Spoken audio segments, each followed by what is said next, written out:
लोगों से सुना है कि शिव मंदिर का पुजारी अगले जन्म में कुत्ते की योनि में जाता है। जब नहीं से मैं उसका, आप हाँ हाँ प्रतिदिन सुनता नहीं हूँ। उसका विषय से लोगों से नहीं, वाल्मीकि रामायण में लिखा हुआ है कि एक बार जो है एक ब्राह्मण देवता बड़े तपस्वी, वाल्मीकि रामायण में हमने स्वयं स्वाध्याय में पढ़ा था बहुत वर्ष पहले।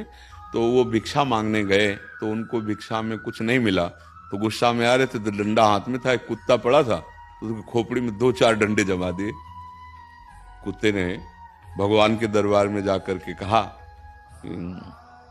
प्रभु मेरी क्या गलती थी, मैं तो श्वान हूं, मार्ग में ही तो पड़ा रहूंगा ना। इन ब्राह्मण देवता ने बिना किसी कारण के मुझे 4-5 डंडे मारे, देखो मेरी खोपड़ी में। भगवान तो सब जीवों की भाषा जानते हैं ना। तो भगवान ने कहा मेरे दरबार में ब्राह्मणों को दंड नहीं दिया जाता, आप ही निश्चय करो कि इनको क्या दंड दें। उनका प्रभु यहाँ का जो बहुत श्रेष्ठ कलिंजर पर्वत है उसमें जो आश्रम है उसका इनको महंत बना दीजिए। बोले तुम तो दंड दे रहे हो या वरदान दे रहे हो? बोले प्रभु मैं पूर्व में महंत ही था, इसीलिए मैं आपको कह रहा हूं कि जब महंत बनेंगे ना और मनमानी आचरण करेंगे और भगवत अर्पित बिना किए जो भगवान के लिए आता है वो खाएंगे तो कुत्ता बनेंगे, तो हमारे जैसा इनको भी पता चलेगा कि श्वान योनि में कितना कष्ट होता है। इसका रहस्य आप समझ पाए?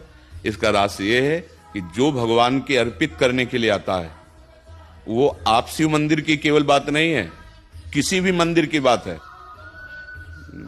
ब्रज के भक्तों में चरित्र आता है।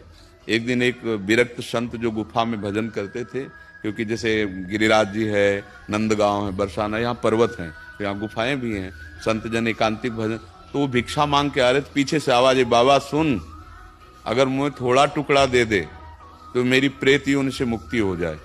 तो ऐसे मुड़ के देखा तो कोई नहीं दिखाई दिया, एक कुत्ता दिखाई दिया, तो उन्हें लगा शायद ऐसे कानू। फिर बाबा सुनो ना आए, तो फिर मुड़ के देखा कौन हो तुम? तब बोले ये जो मैं कुत्ता रूप दिखाई दे रहा हूं मैं नंदालय का पुजारी हूं। तो उनका प्रभु आप तो भगवत पार्षद हैं, आपकी ऐसी कैसे? तो उनका लाला के लिए अमनिया आता था, बिना भोग लगाए हमने उसको प्रयोग किया, तो उसके दंड में अगर आप अपनी जूठन करके दे देंगे तो अभी मैं मुक्त हो। तो बोले भैया यदि तुम्हें भगवत प्राप्ति हो रही है दोष से मुक्त, तुरंत जूठन करके उन्होंने दे दी। बात यहां समझनी, शिव मंदिर ही नहीं किसी भी मंदिर में आपके पास शिव जी के लिए जो कुछ आया है आप उनको अर्पित कर दिए, इसके बाद जो प्रसाद रूप से आप सेवन करते कभी आपकी दुर्गति नहीं हो सकती। लेकिन आया मानो जैसे जो भी वस्तु आई और आप उसे अपने प्रयोग में बिना स्वामी को अर्पित किए, फिर वो अपराध बन जाएगा। ऐसा नहीं है, हम उन्हीं के उपासक रहे हैं, उन्हीं के हैं।